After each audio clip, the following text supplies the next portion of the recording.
Welcome back everyone. Welcome to civil services study. Practice set number 565 पर आज UPPCS के लिए हैं और प्रैक्टिस करेंगे इसमें हम ज्योग्राफी के प्रश्नों पर। ठीक है, तो चलिए स्टार्ट करते हैं। तो क्वेश्चन नंबर 1 है, भारत के पक्षी पुरुष वर्ल्ड मैन ऑफ इंडिया के रूप में कौन विख्यात है? बताइए, किसको कहा जाता है world man of India? Salim Ali को।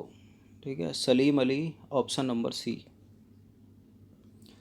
तो देखिए, कुछ महापुरुष हैं जिनको कुछ उपाधियां पदवियां दी गई हैं, जैसे कि पर्यावरण इंजीनियर किसको कहा जाता है? जीडी अग्रवाल को।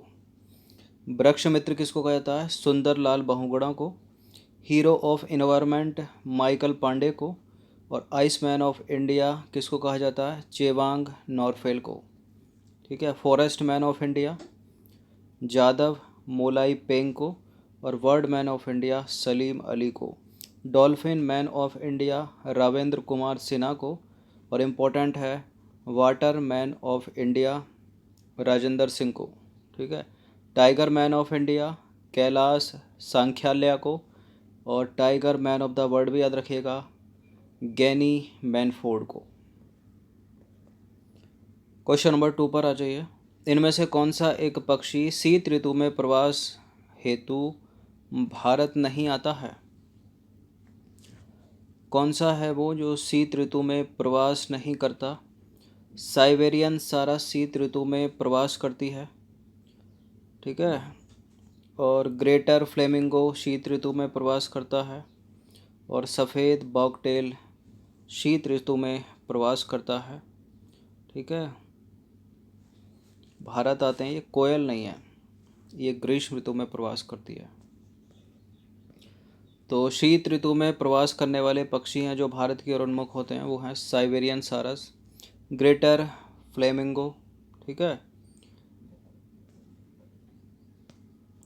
और यूरेशियन टील, पीली वॉकटेल, सफ़ेद वॉकटेल, उत्तरी शावेलर, रोजी पेलिकन, वुड सैंड पाइपर, चित्तीदार सैंड पाइपर और यूरेशियन कबूतर। और जो ग्रीष्म ऋतु में प्रवास करते हैं वो कौन कौन से हैं पक्षी? एशियाई पक्षी कोयल हो गई, और यूरोपियन सुनहरी ओरियोल, कॉम्ब डक, कुकस और नीली पूंछ वाली मक्खी जो भक्षी है। क्वेश्चन नंबर 3 पर आ जाइए। निम्नलिखित राष्ट्रीय उद्यानों को पहले से बाद के उनके कालानुक्रम में व्यवस्थित करना है। इनमें से कौन सबसे पहले आया, उसके बाद कौन आया, उसके बाद कौन आया? ये प्रश्न टफ हो जाता अगर यहाँ जिम कॉर्बेट नहीं होता, क्योंकि सभी को पता है जिम कॉर्बेट सबसे पुराना नेशनल पार्क है भारत में। 1936 में स्थापित हुआ था ये उत्तराखंड में, जब उत्तराखंड भी नहीं था, उत्तर प्रदेश था। उत्तराखंड उत्तर प्रदेश का पार्ट था।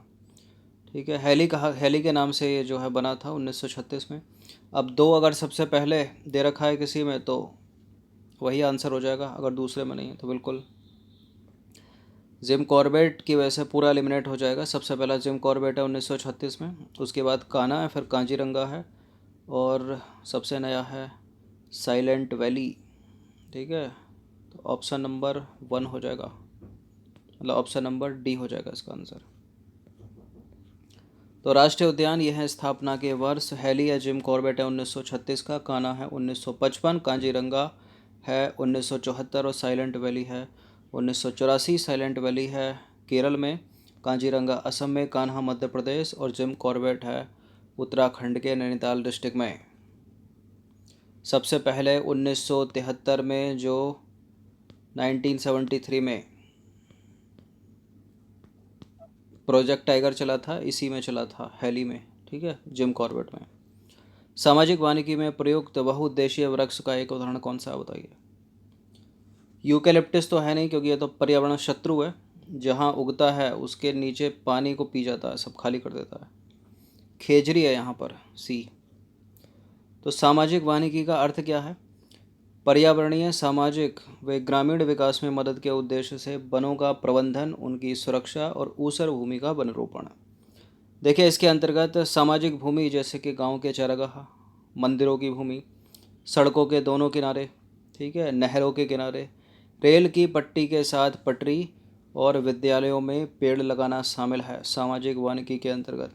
इसके अंतर्गत खेजड़ी जैसे वृक्षों का रोपण किया जाता है जिनका उपयोग पशुओं के चारा और ईंधन, ठीक है, और औषधि के रूप में प्रयुक्त होता है। खेजड़ी जैसे वृक्ष, खेजड़ी।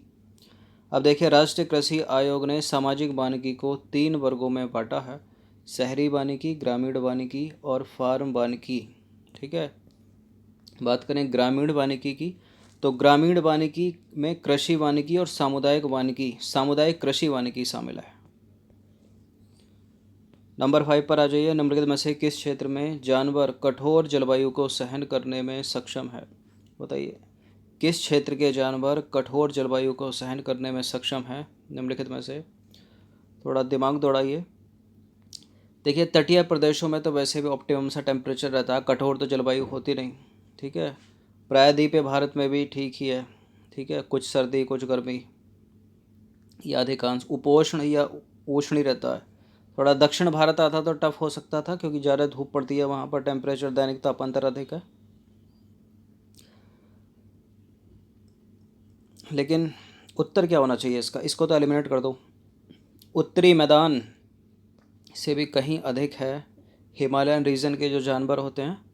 ठीक है, हिमालय क्षेत्र में कठोर जलवायु का सामना करना पड़ता है उनको, अत्यधिक ठंड, बर्फ। तो हिमालय क्षेत्रों में पाए जाने वाले जानवर अपेक्षाकृत कठोर जलवायु को सहन करने वाले होते हैं, जो अत्यधिक ठंड में भी जीवित रहते हैं।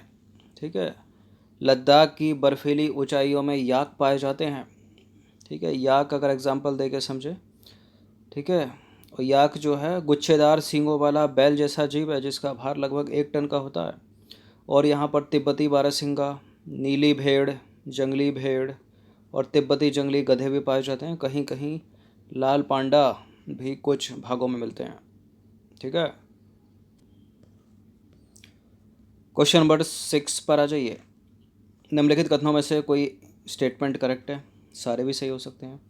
भारत विश्व का अकेला देश है जहाँ शेर और बाघ दोनों पाए जाते हैं। ऐसा है क्या? प्राकृतिक रूप से अब भारत में चीता नहीं पाया जाता। प्राकृतिक रूप से अब भारत में चीता नहीं पाया जाता। घड़ियाल संपूर्ण विश्व में केवल भारत में पाया जाता है। बताइए। देखिए, प्राकृतिक रूप से भारत में तो चीता है नहीं। ठीक है, अभी मंगाया था। चीता का मतलब बाघ मत समझ लेना। ठीक है, भारत अकेला देश है जहाँ शेर बाघ दोनों पाए जाते हैं। ठीक है, घड़ियाल संपूर्ण विश्व में भारत में पाया जाता है। ठीक है, प्राकृतिक रूप से तो सारे सही हो गए। तो उपरोक्त सभी। तो भारत विश्व का अकेला देश है जहाँ शेर तथा बाघ दोनों पाए जाते हैं। भारतीय शेरों का प्राकृतिक वास स्थल गुजरात का गिर जंगल है, और बाघ जो है मध्य प्रदेश तथा झारखंड के वनों में और पश्चिम बंगाल के सुंदरबन तथा हिमालय क्षेत्रों में पाए जाते हैं। बिल्ली जाति के सदस्यों में तेंदुआ भी शामिल है। यह शिकारी जानवरों में मुख्य है। देखिए, नदियों, झीलों तथा समुद्री क्षेत्रों में कछुए, मगरमच्छ और घड़ियाल पाए जाते हैं। घड़ियाल मगरमच्छ की प्रजाति का एक ऐसा प्रतिनिधि है जो विश्व में केवल भारत में पाया जाता है। ठीक है, 20वीं शताब्दी से पहले चीते जो है अफ्रीका और एशिया में दूर दूर तक फैले हुए थे, परंतु इसके आवासीय क्षेत्र और शिकार की उपलब्धता कम होने से जो है ये लगभग लुप्त हो चुके हैं। भारत में तो यह जाति बहुत पहले ही 1952 में लुप्त घोषित कर दी गई थी। अभी हाल ही में चीते मंगाए थे भारत में। ठीक है, ताकि ब्रीडिंग करा के इनकी संख्या बढ़ाई जा सके। प्राकृतिक रूप से लुप्त है भारत में चीता। क्वेश्चन नंबर 7 पर आ जाइए। बीज बचाओ आंदोलन का संबंध किस राज्य से है? बीज बचाओ आंदोलन का संबंध उसी राज्य से है जिस राज्य से संबंधित है चिपको आंदोलन, उत्तराखंड। तो बीज बचाओ आंदोलन उत्तराखंड के टिहरी के किसानों द्वारा शुरू किया गया आंदोलन है। उत्तराखंड के बीज बचाओ आंदोलन, ठीक है, और नवधान्य आंदोलन ने यह स्पष्ट कर दिया कि रासायनिक खाद के उपयोग के बिना भी आर्थिक लाभ जो है वो प्राप्त किया जा सकता है। ठीक है, तो बीज बचाओ आंदोलन उत्तराखंड का टिहरी। क्वेश्चन नंबर 8 पर आ जाइए। ESZ का पूर्ण रूप क्या है? इको सेंसिटिव जोन या economic sensitive zone? Eco sensitive zone. Hindi में बोलते हैं इसको पारिस्थितिक संवेदनशील क्षेत्र। ठीक है। देखिए इनकी घोषणा जो है ऐसे जोन की, ऐसे क्षेत्र की, पर्यावरण संरक्षण अधिनियम 1986 की धारा 325 के अंतर्गत की जाती है। इको सेंसिटिव जोन या पारिस्थितिक संवेदनशील क्षेत्र, ठीक है, ऐसे क्षेत्र हैं, ठीक है, जो राष्ट्रीय उद्यान व वन्य जीव अभयारण्य क्षेत्र में विकास कार्यक्रम से नष्ट हो रही जैव विविधता को बचाने हेतु बनाए गए हैं। क्वेश्चन नंबर 9 पर आ जाइए। भारत के किन दो राज्यों में थोरियम पर्याप्त मात्रा में पाया जाता है? केरल की मोनोजाइट रेत में है थोरियम, और कहाँ पर है? पर्याप्त मात्रा की बात हो रही है, केरल तमिलनाडु में तो नहीं है। आंध्र प्रदेश हटा दीजिए, केरल राजस्थान सही उत्तर हो जाएगा सी। तो भारत में थोरियम के भंडार लगभग 3,60,000 टन है। भारत में थोरियम भंडार विश्व के कुल भंडार का 25% है, केरल और राजस्थान में मुख्यतः। 10वां प्रश्न है, निम्नलिखित में से भारत में कौन सा स्थान केसर के उत्पादन के लिए प्रसिद्ध है? इनमें से केसर के उत्पादन के लिए प्रसिद्ध है जम्मू कश्मीर। तो देखिए कश्मीरी केसर की गुणवत्ता, रंग और स्वाद विश्व में सर्वोत्तम माना जाता है। कश्मीर के एक छोटे से क्षेत्र पेम्पोर में अधिकतर केसर की खेती की जाती है। नंबर 11 पर आ जाइए। भारत में प्राकृतिक यूरेनियम के भंडार तुम्मालपल्ले में पाए जाते हैं। आपको बताना है कि तुम्मालपल्ले किस राज्य में स्थित है। तुम्मालपल्ले है आंध्र प्रदेश में। तो तुम्मालपल्ले खाद्यान्न जो है आंध्र प्रदेश के कदपा में स्थित है। 2011 में भारतीय परमाणु ऊर्जा आयोग द्वारा किए गए अनुसंधान में यह पाया गया कि तुम्मालपल्ले में विश्व का सबसे बड़ा यूरेनियम का संभावित भंडार है। क्वेश्चन नंबर 12 पर आ जाइए। निम्नलिखित कथनों पर विचार करेंगे। क्या क्या है ये? सतलज नदी, सिंधु नदी, घाघरा नदी। उपरोक्त में से कौन सी नदी तिब्बत से निकलती है? इससे रिलेटेड प्रश्न एक थंबनेल पर भी पूछा है और उसका उत्तर है गंडक नदी। गंडक नेपाल से निकलती है। ठीक है। तो सतलज बिल्कुल तिब्बत से, सिंधु तिब्बत से, घाघरा तिब्बत से, सारी की सारी नदियाँ तिब्बत से होकर बहती हैं। ये डी है इसका आंसर। तो बात करेंगे सबसे पहले घाघरा नदी की। घाघरा नदी तिब्बत में मानसरोवर झील के निकट उत्पन्न होती है। नेपाल से होते हुए भारत में प्रवेश करती है ये, और शारदा नदी में मिल जाती है। बात करें सिंधु नदी की, तो सिंधु नदी तिब्बत में मानसरोवर झील से निकलती है और यह भारत में लद्दाख से होकर प्रवेश करती है और उसके बाद पाक अधिकृत कश्मीर में प्रवेश करती है। बात करें सतलज नदी की, तो सतलज तिब्बत में माउंट कैलाश से निकलती है। यह भारत में हिमाचल प्रदेश के किन्नौर जिले में शिपकिला दर्रे से प्रवेश करती है। शिपकिला। क्वेश्चन नंबर 13 पर आ जाइए। 13वां प्रश्न है, लक्षद्वीप को मलिकू एटोल से कौन सा चैनल अलग करता है? इस तरह के प्रश्नों को करने के लिए एलिमिनेट करना सीखिए। 10 डिग्री चैनल नहीं होगा क्योंकि वो अंडमान और निकोबार को अलग करता है। कोको नहीं हो सकता, म्यांमार को उत्तरी अंडमान से अलग करता है। यही हो जाएगा 9 डिग्री चैनल। ठीक है, इस तरफ पड़ता है ये इधर की तरफ। तो 9 डिग्री चैनल